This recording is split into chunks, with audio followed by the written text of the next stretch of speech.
Hello friends, I hope you're staying closer to your Lord than ever before in this time when the whole world is quarantined. I have 3 topics that I would like to share with you, but before we do, let's invite the Lord into our presence.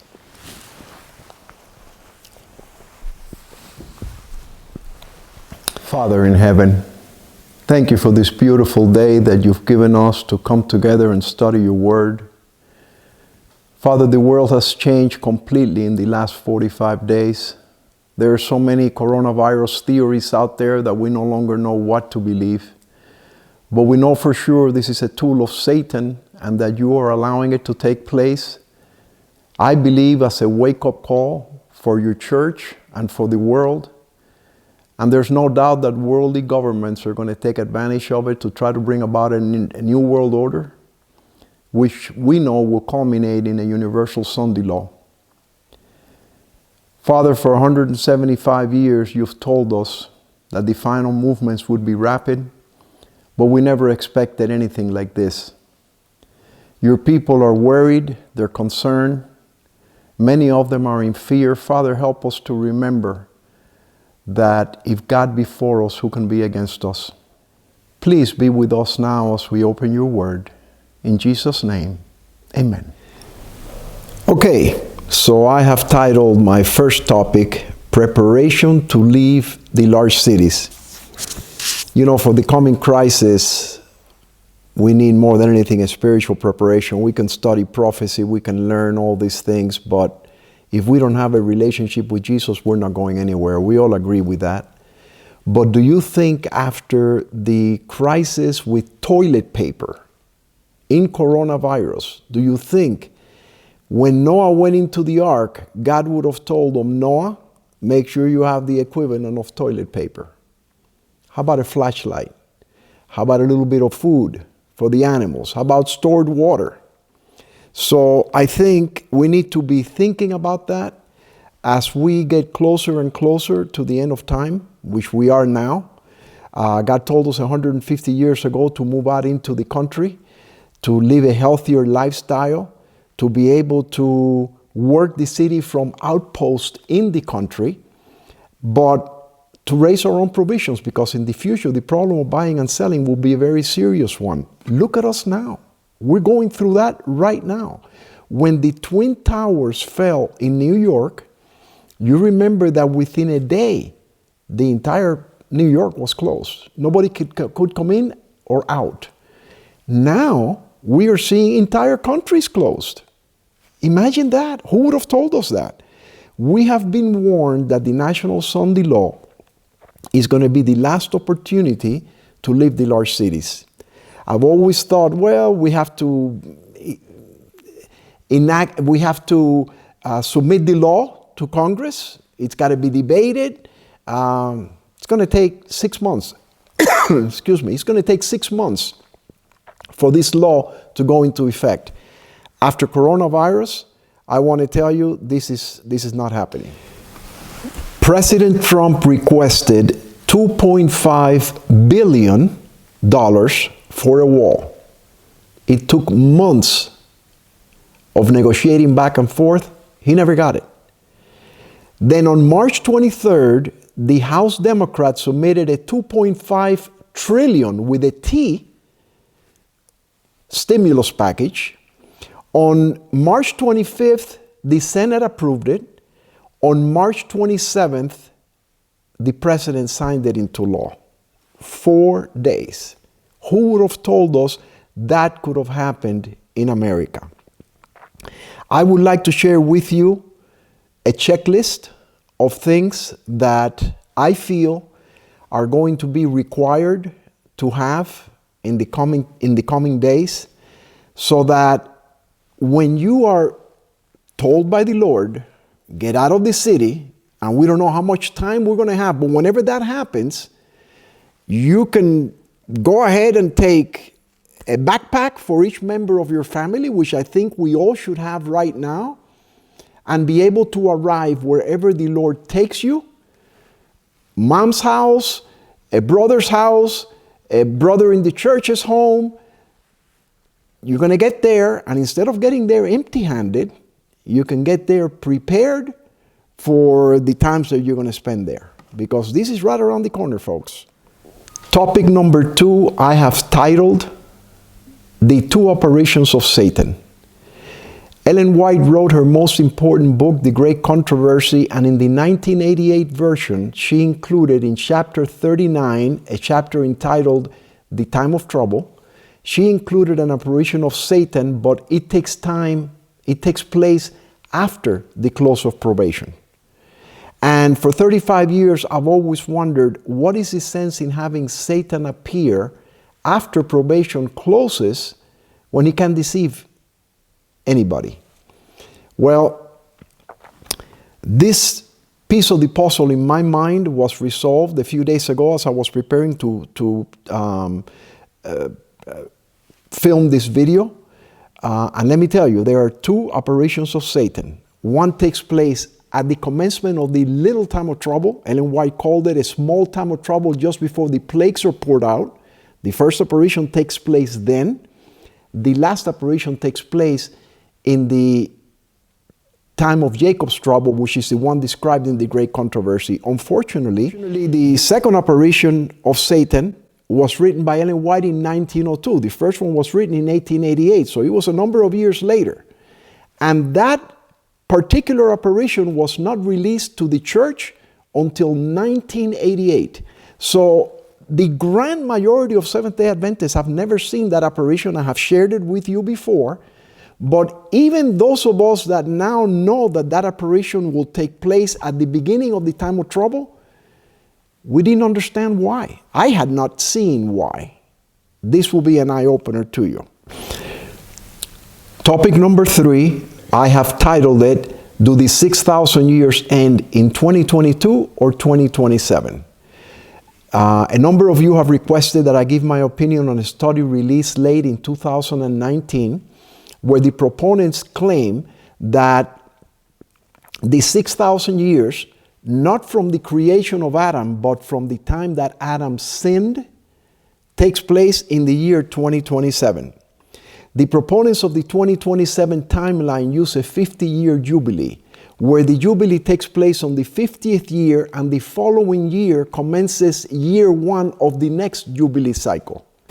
In my YouTube series, 6,000 Years End in the year 2022, I use the 49-year jubilee cycle, where year 49 is a sabbatical year, year 50 is a jubilee year, but year 1 is the same as year 50, so it runs like the week in weekly cycles. So we will study that. I think it's going to be a great study, and it's important to recognize it'd be great to have until 2027, but we need to make sure that it synchronizes with Scripture. So topic number 1, preparation to leave the large cities. The agencies of evil are combining their forces and consolidating. They are strengthening for the last great crisis. Great changes are soon to take place in our world, and the final movements will be rapid ones. Testimonies for the Church, volume 9, page 11. In Ezekiel's vision, God had his hand beneath the wings of the cherubim. The heavenly messenger seen by Ezekiel, like a bright of light going among the living creatures with the swiftness of lightning, represent the speed with which this work will finally go forward to completion. Seventh-day Adventist Bible Commentary, volume 4, page 1161. We are seeing how fast things are moving right now. Do you know that it was a little over 45 days ago that Mike Pence, our vice president, was set in charge of chairing the task force for the coronavirus? How much has happened since that started? Between now and 2022, we have over 20 45-day periods. Imagine what could transpire in all of that time. Matthew 24, 3-18. This is going to be applicable to the last generation. Verse number 3. The disciples came unto him, Jesus, privately saying, Tell us, when shall these things be, and what shall be the sign of thy coming and of the end of the world? Verse 5, sign number 1.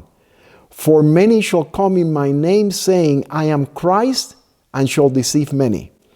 If we are going to apply Matthew 24 to the end of the world, the first of the signs that Jesus gave was the apparition of Satan. And I believe what I am about to share with you is that apparition, the first one of the two that we're going to discuss. Sign number 2, ye shall hear of wars and rumors of wars. Sign number 3, there shall be famines and pestilences and earthquakes. In verse 15, we're told, when ye therefore shall see the abomination of desolation, this is apparition number 2, which comes in the time of Jacob's trouble, spoken of by Daniel the prophet, stand in the holy place, whoso readeth, let him understand. Then let them which be in Judea flee into the mountains. And verse 17 is what I want to concentrate on. Let him which is on the housetop not come down to take anything out of his house, neither let him which is in the field return back to take his clothes. This is going to be reapplied now in the end of time, not only to the first apparition of Satan when we leave the large cities, but to the second apparition when we finally flee into the mountains. You know, for a number of people right now, the time of trouble has already started. We're sitting here still waiting for it. But you know, the people that had homes destroyed all over the world, in Houston when the hurricane came, in Katrina, in just last week, they had 29 tornadoes hit 9 southern states. You know, these people in a period of 3 hours were told, pick up and go to a shelter. This is where you're going to be for the next, how long? When are they going to get housing from FEMA? How long did it take New Orleans to get housing from FEMA? I really believe that right now, every Adventist family should have a backpack prepared for each member of their family with whatever they need to leave in a hurry wherever the Lord takes us. Look at this quote. Not one Christian perished in the destruction of Jerusalem. Christ had given his disciples warning, and all who believe his words watch for the promised sign. When ye shall see Jerusalem compassed with armies, said Jesus, then know that the desolation thereof is nigh. Then let them which are in Judea flee to the mountains. Luke 21, 20 and 21. That's important because in Matthew and Mark, we are told when you see the abomination of desolation, flee to the mountains. But in Luke 21, we are told when you see Jerusalem surrounded by armies, flee to the mountains. After the Romans under Cestius had surrounded the city, they unexpectedly abandoned the siege when everything seemed favorable for an immediate attack. The besieged, despairing of successful resistance, were on the point of surrender when the Roman general withdrew his forces without the least apparent reason. But God's merciful providence was directing events for the good of his own people. This is going to happen again, friends. Upon the retreat of Cestius, the Jews, sallying from Jerusalem, pursued after his retiring army, and while both forces were thus fully engaged, the Christians had an opportunity to leave the city. Great Controversy, page 30. Look at this quote. This is what I just told you. Matthew 24 and Mark 13 both say when you see the abomination of desolation, but in Luke it says when you see Jerusalem compassed with armies. In her 70 years of ministry, Mrs. White never explained Zechariah 14 verses 16 to 19 when Jerusalem will be surrounded by armies at the end of time. I have covered this topic before in my 6,000 year series. I've also covered it in my feast booklet. I am not going to cover it now, but I believe the apparition number 2 applies when Jerusalem is surrounded by armies, and apparition number 1 in Matthew and Mark apply when the Satan appears and the national Sunday law is enacted and we are told to leave the large cities. Second apparition, we are told to leave the small villages and go into rocks and caves in the mountains. We're going to study that. Only God knows how much time we're going to have. In coronavirus, if this were to happen again, there were some states that shut down immediately and they wouldn't let you leave. This is going to happen again, and we should be thinking about that right now. The time is not far distant when, like the early disciples, we shall be forced to seek a refuge in desolate and solitary places. As the siege of Jerusalem by the Roman armies was the signal for flight to the Judean Christians, so the assumption of power on the part of our nation in the decree enforcing the papal Sabbath will be a warning to us. It will then be time to leave the large cities, that takes place Matthew and Mark, preparatory to leaving the smaller ones for retired homes in secluded places among the mountains. Testimonies for the Church, Volume 5, page 464 and 465. Ere long, there will be such strife and confusion in the cities that those who wish to live them will not be able. We must be preparing for these issues. This is the light that is given me. Country Living, page 11. This is slide 678 in my 6,000 Years series on YouTube. And I discussed all of these elements then, but I want to discuss 2 or 3 of them now. Pure air, sunlight, abstemiousness, rest, exercise, proper diet, the use of water, trust in divine power, these are the true remedies. Every person should have a knowledge of nature's remedial agencies and how to apply them. Ministry of Healing, pages 127 and 128. If you haven't read this book, you need to purchase it, you need to have it. We are going to see, Mrs. White says, people all around us in need of medical missionary work. We need to know how to apply some of these remedies, but I want to discuss with you 2 or 3. This is slide 679. 30 years ago, somebody came up with this interpretation, New Start, and N for nutrition, E for exercise, W for water, S for sunshine, T for temperance, A for air, R for rest, T for trusting God. Of course, trusting God is the most important, but we've discussed all of that in the past. I want to focus on 3. Number 1, air. Number 2, water. Number 3, exercise. We can live without food for 3 weeks. We can live without water for 3 days. We can live without air for 3 minutes. Look at this quote. Sleeping apartments should be large and so arranged as to have a circulation of air through them day and night. Let in air by degrees and increase its circulation until they can bear in winter and summer with no danger of taking cold. The lungs, in order to be healthy, must have pure air. Those who have not had a free circulation of air in their rooms through the night generally awake feeling exhausted and feverish and know not the cause. It was air, vital air, that the whole system required, but wished it could not obtain. Review and Herald, December 19th, 1899. Nobody has discussed air in the coronavirus ordeal. You should have right now, all of your homes, your workplace, you should have windows open, just a little bit if it's too cold, but enough so that air can circulate, and if somebody has a cold, the germs are not floating and being recirculated into the house by the air conditioning system. If we live in the country, if we live in the city, it's a little bit extra energy that we consume, well worth the risk, well worth the expense. Water. I want to recommend this water filter to you.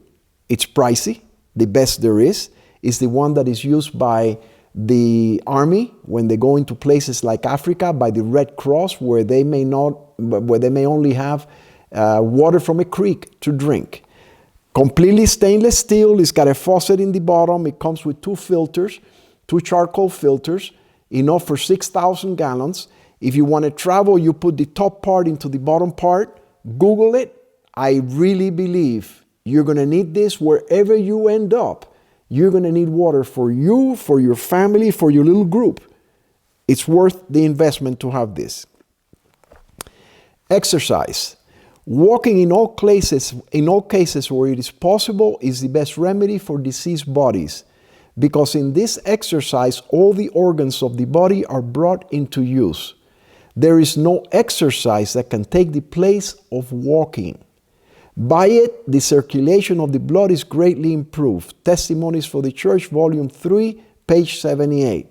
I have shared this with you before. I will share it again. Every one of us should be able to walk 30 minutes, 2 miles in 30 minutes. You get in your car, you go around your block, you measure 2 miles, and you start walking. The first time it may take you 40 minutes, and you start improving until finally you get to the point where you can walk those 2 miles in 30 minutes. And that is what the body needs to circulate your blood, for all the organs to work, etc. Inspired, it says, there is no exercise that can take the place of walking. If we look at that, we're going to need, for wherever we end up, a high quality pair of tennis shoes, a high quality pair of hiking boots, high quality work boots for the garden, because wherever you're going, you're going to be working in the garden.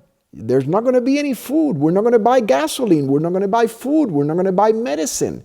You're going to have to be working in the garden and raising your own provisions. This is what we've been told. And this is not going to be a 3-week affair. This is going to be much longer than that. Don't forget your smart wool socks for those shoes. Light. I want to share with you this flashlight. It is made by Surefire. It is what the police forces use throughout this country. They've been around forever.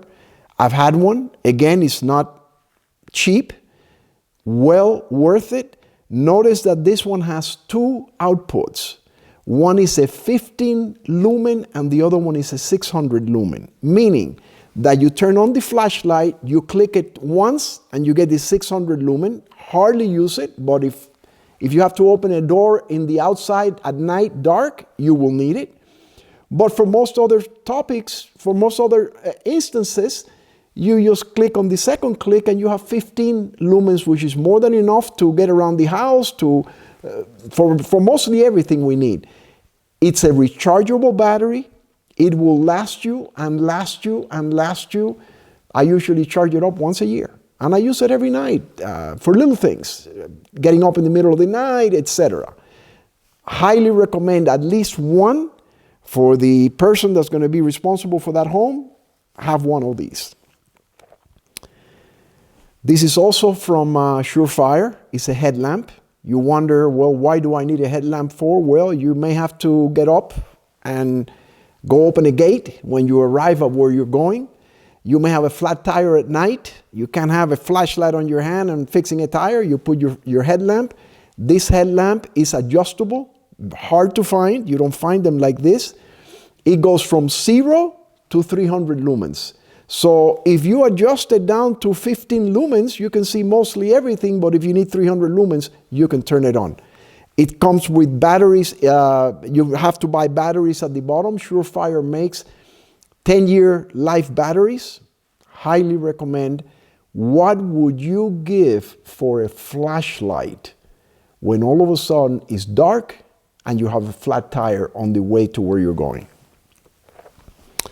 Matches. $13. You can get them in Amazon. Get the Strike on the Box matches, little packs, but they're fantastic. And 3 or 4 cigarette lighters. You know, where we live, not too long ago, it was cold, probably 26 degrees. The gate, the lock on the gate had frozen.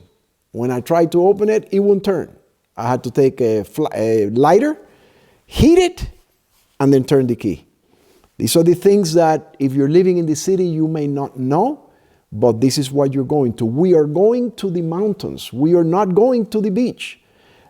Most people don't realize what mountain living is like, but this is what you need to be aware of. This is why I'm doing this tape, because I've been impressed to share this with God's people, because we've been through it, and it's very handy to know these things.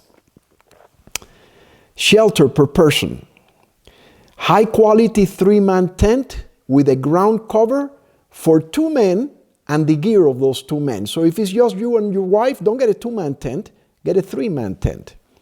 High quality sleeping bag rated for at least 0 degrees. This is not too heavy and adequate for mountain living. You need a sleeping bag, a sleeping pad for your sleeping bag. High quality backpack to carry your tent, your sleeping bag, your pad, your clothing, and the like. A loaded backpack should not weigh more than 20% of your body weight. You need a high quality breathable raincoat. You can't be fixing a tire or opening a gate with an umbrella. It's just uncomfortable. Spend $100 and get a good breathable rain gear that will help you to work in this kind of weather. Thermal underwear, top and bottom, a must. You need a hat, a baseball cap, so that when you're wearing your rain gear, you can put your baseball cap on and it flaps over, and a wool hat. You can go to www.rei.com. Some good brands that I would recommend: Marmot, North Face, Helly Hansen. You need a multi-purpose tool with a knife, a can opener, a screwdriver. I would recommend Leatherman, www.leatherman.com. They come with 10 tools, 21 tools, whatever you think, you need one. What about your getaway vehicle? How are you going to get away? Let's say you're in the middle of Dallas. How are you going to get to mom's place 1,000 miles away? Gasoline stores, if you buy premium, for at least a year. You can buy 5-gallon gasoline containers, have them empty, and the moment you even hear of a national Sunday law, you fill them up. You can put those in the back of your vehicle. If you're driving a vehicle that gets 23, 24 miles to the gallon, you can get 1,000 miles with 6 of those containers. I would strongly recommend it. If you have a bigger family, you probably have a bigger vehicle. You're not going to get 23 miles, but you can tow a little trailer. You can buy a 5x8 trailer used, and you can put enough gas there to carry you wherever you're going. Diesel, even better. These are things to think about. We need to start thinking. Imagine another 911 of a much greater magnitude, and you have no electricity, no food, truckers are on strike. This is what's coming, friends. We need to be thinking about these things. This is a great book that I would recommend. This is not the one that I have. I have one that comes, it's black and it's got a zipper around it. It's called The History of Redemption. And these are the books that come in it. It includes Patriarchs and Prophets, Prophets and Kings, The Desire of Ages, Thought from the Mount of Blessing, Christ Object Lessons, The Acts of the Apostles, The Great Controversy, and Steps to Christ. You know, a lot of us don't think much of Steps to Christ. Steps to Christ was written in 1902. When it was written, it was a battle to publish that book because it is so strong in the character that we must have in order to be God's people. It would be great to have one volume with 8 books, because a time is coming where you're going to appreciate reading what's in those books. And you know, friends, I'm sharing with you what, we have been told through inspiration: when you're going to buy tools, buy the best that you can afford. I'm telling you that what I think would make sense, we spend money on a lot of frivolous things, on a lot of food that we don't need. These are things you do not want to get to a place where all of a sudden you try to turn on your flashlight and it doesn't work because it's a cheap flashlight. So buy whatever you can, make a budget now. Look around, Google, there are deals that come up every day. If you cannot afford a Leatherman knife, buy a Swiss Army knife. But you need a can opener. You need a screwdriver in case you need a screwdriver for something. Things that are important to have. These are just my thoughts, but we have to be wise. Not all of us can afford a sleeping bag that they want to charge you $250 for. If you can only buy one for $50, then buy one for $50. You need to have a sleeping bag wherever you're going. Because if not, you're going to become a burden, and they may not have it where you're going. And you may have to end up sleeping with a dirty blanket on top of you. Let's be wise now and prepare. You're going to see that this is totally biblical. We're going to read it right now. Here's a checklist. We've spoken about everything there except the ones that I have in yellow. Bags. They don't weigh anything. They don't take up any room. You should have some small Ziplocs, large white garbage bag, and a large black 3mm bag like contractors use. Those great big ones. You can use it as a raincoat. You can use it to lay down on the wet piece of grass. Everybody should carry one of those in their backpack. Charcoal for poison bites. Let me tell you a story about that. We were backpacking, my family and I, 30 years ago. One of my kids goes into the sleeping bag and all of a sudden in the middle of the night starts screaming like if he had just been shot. Comes out of there and says, "That is a scorpion." And a scorpion had bitten him. We found the scorpion. We killed the scorpion. Our kids, they had left the tent open. A scorpion had gone in there and in the middle of the night bit him. We immediately took charcoal and plantain, an herb that grows everywhere. If you're not familiar with it, you should become familiar with it. We mixed it into a paste, and in 20 minutes, the sting was gone. We didn't have doctors. We didn't have a way of getting them to a hospital. Same thing happened years later. Another one of my children got bitten by 14 yellow jackets. It was horrible. The whole entire head, it was going nuts. We put charcoal and plantain in each one of them, totally under control in less than an hour. The next day, I shared that testimony at my place of work. A few days later, somebody at my place of work got stung by one yellow jacket in the eye, on the top of the eye. You would think they would have followed my recipe, but they did not. And for 3 days, the eye was swollen like this. These are God's natural remedies. They've been given to us to help us through the crisis that we're about to go through. So you need to see what herbs you need. You need to have a first aid kit. Put it together, and it should be inside your backpack. You need a quilted shirt, very handy. They sell them at Walmart for $15. You put that quilted shirt, and it can take a beating and keep on ticking. It's fantastic. And then you need a vest that you put it and zip it up, and you can work with the rest of your arms. These are things that I personally and my family have realized the value of them living in the country. You've got time now. You're quarantined.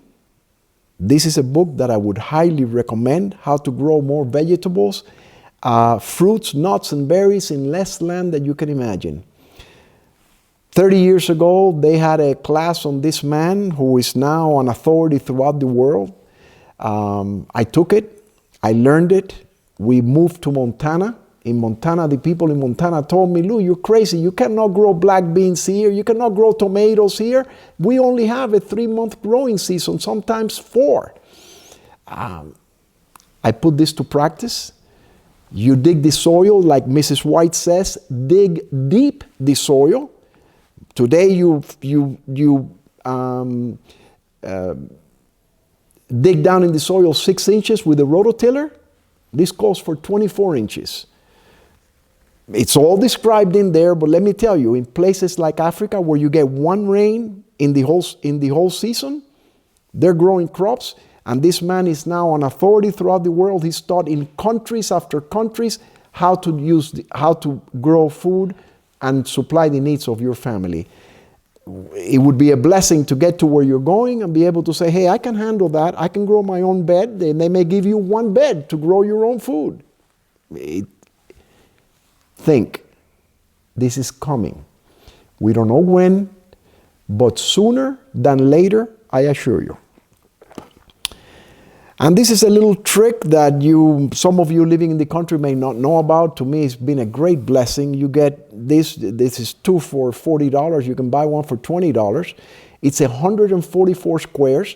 You take one of the 144 squares, whether it's wet, if it's wet or if it's dry, doesn't matter. You light one corner, you put it in a campfire, you put it in a wood stove, and it lights for 10 minutes. You don't have to worry about putting kindling, putting all the other things that we fight with in the country to turn a fire on. Well worth having a couple of boxes of these, just for your thoughts. Look at this quote. A prudent man foreseeth the evil and hideth himself, but the simple pass on and are punished. Proverbs 22:3. This is repeated, the same exact quote in Proverbs 27:12. Look at this other quote. And David said in his heart, I shall now perish one day by the hand of Saul. There is nothing better for me that I should speedily escape into the land of the Philistines. Saul had tried to kill him a number of occasions, 3 times, and he finally said, you know what, I'm done with this. I'm going into the Philistines. And Saul shall despair of me to seek me any more in any coast of Israel. So shall I escape out of his hand. And David arose, and he passed over with the 600 men that were with him into Achish, the son of Maoch, king of Gath. And the time that David dwelt in the country of the Philistines was a 4 year and 4 months. But notice what David was doing in that 4 year and 4 months. He wasn't just, wasting time. He was going around destroying all the Philistines that were going to be eventually his enemies. He would not leave anything left of them, so they would not go back to Gath and tell the king that he was staying with. Notice what it says. And David invaded the Geshurites and the Geshurites and the Amalekites, and David smote the land and left neither man or woman alive, and then came back to Achish. 1 Samuel 27, 1-9. We go out of the large cities, we move into the country, the loud cry commences, we work the cities from outpost, but we are protected in the country. For whosoever will save his life shall lose it, and whosoever will lose his life for my sake shall find it. This is not to get away and become hermits. This is to go out and work and give the 3 angels messages, but we need to do it properly under God's protection. That's in Matthew 16:25. In a special sense, Seventh-day Adventists have been given a work of the most solemn import, the proclamation of the 1st, 2nd, and 3rd angels' messages. There is no other work of so great importance. They are to allow nothing else to absorb their attention. Evangelism, page 119 and 120. So this is our goal here. It's the parable of the talents. Have you been given 1, 5, or 10? Are you going to multiply them for your Lord? If you're not doing anything for Christ, you're not going to receive any greater light. And one day he's going to say to you, you were an unfaithful servant. You never returned any interest with the talent that I gave you. This is the parable of the talents. Look at this quote. And to the Reubenites, and to the Gadites, and to the half-tribe of Manasseh spake Joshua, saying, Remember the word which Moses, the servant of the Lord, commanded you, saying, The Lord your God hath given you rest, and hath given you this land.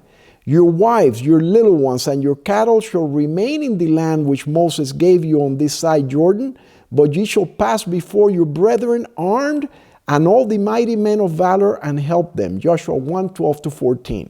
In other words, when they arrive at their land, these 3 tribes said, hey, we're here, but we're going to leave our wives here, our children here, and we're going to go out with the rest of you to fight the battle. And this is what we're told. You are going to be taken to a place of refuge, and your wife and your children will be safe there, and God may pick you up like he picked Philip up and take you to a eunuch traveling in another part of the world. This is how this message is going to close. I have no doubt in my mind about that. We're going to read it. Angels will do a work that we could have done, but we haven't done. When divine power is combined with human effort, the work will spread like fire in the stubble. God will employ agencies whose origin man will be unable to discern. Angels will do a work which men might have had the blessing of accomplishing had they not neglected to answer the claims of God. Selected Messages, Book 1, page 118. Where is God's church? It won't be around. God's church is going to behave exactly like the Jewish church behaved. We are in debt up to our ears in all of our institutions. When the national Sunday law takes place, we will not be able to continue to have this church open. This church is open. And the church that God is going to be directing is a church that only God sees. You know, there's a quote in Steps to Christ, if I'm not mistaken, that says, when God's church is perfect, then Jesus will come. We are never going to see that in the church that we see down here. That church that is being described there is the church that God sees from heaven. It may be 2 people in this church, 1 person in this other church, 4 people in another church. But from heaven, it's going to be 144,000 that He has prepared to take this message to the world. And it is with those people that He is going to accomplish this work, because angels are going to be doing a work with us to get this message before the entire world. Again, remember Philip and the eunuch. You know, how are we going to preach to the king of Saudi Arabia? What if God decides to take one of us and puts him there? No bullets can bother us. Nobody can tell us no visa is required. We go, we preach, and we get out. And our families are safe in the place of refuge. This is what I envision. Maybe I'm completely out to lunch. I don't think so. You think about it. You pray about it. And this is, I have shared with you before. This is The Great Controversy, the very best one that I have seen. Nice paperback book. Buy 10, 15, 20 cases of these books. Use your tithe money to buy this. This is going to, the people will cut their right arm to have this book when this crisis hits. And you're going to wish, man, I wish I had this book so that I could share with some of these people. Because in this book, the entire message is put together. And you can take somebody from the world when this National Sunday Law takes place and say, man, this book was written 130, 140 years ago, and it tells you that what's happening right now. Read it. Buy this book. Do something for your Lord. Buy this book. Notice this quote. In a large degree, through our publishing houses is to be accomplished the work of that other angel, as the angel from Revelation 18, who comes down from heaven with great power and who lightens the earth with his glory. Testimonies for the Church, volume 7, page 140. We need to distribute The Great Controversy, the most important book she wrote. Topic number 2. The 2 apparitions of Satan. Nobody is blaming God for the coronavirus right now. If you're looking at the news, you see that people are protesting all over the world. They want their rights back. This is going to be a major issue. Prior to coronavirus, the stock market had broken all records, and unemployment was the lowest in history. However, in reality, financial experts were already saying that we were in debt up to our ears and we could not, it was unsustainable. Now we've thrown an additional $2.5 trillion of debt, and we're asking for $2.5 trillion more. The $2 trillion package has purchased peace and tranquility for 60 days in America. After this money runs out, if we don't get another package, there's going to be an economic earthquake that could destabilize the dollar and the entire world financial system. Experts are talking about this. The debt that we owe in this country is unsustainable. It's like if you were making $100 a week and you're spending $450 a week, and you keep on writing it by printing paper money. Nothing is backing it up. This is coming to an end, folks. We have been told, we're going to read about it now, they are going to change the dollar or the currency. We don't understand what that means, but this is what has been foretold in prophecy. As I was getting ready to film this morning, this came out in the news. I got an alert on my phone. This just happened today, April 20th. Stocks slide as oil crashes to record low. Oil fell by as much as 77% to $4.05 a barrel. Just 2 weeks ago, President Trump was saying, we've got to get Saudi Arabia and Russia talking. You know, the price of oil has dropped to $20 a barrel. This is lethal. The world cannot handle that. This was 2 weeks ago. Now we're saying $4.05 a barrel. Look at the quote in the bottom. Oil crashed towards its lowest close since record keeping began in March 1983. Do you know what's going to happen to Exxon?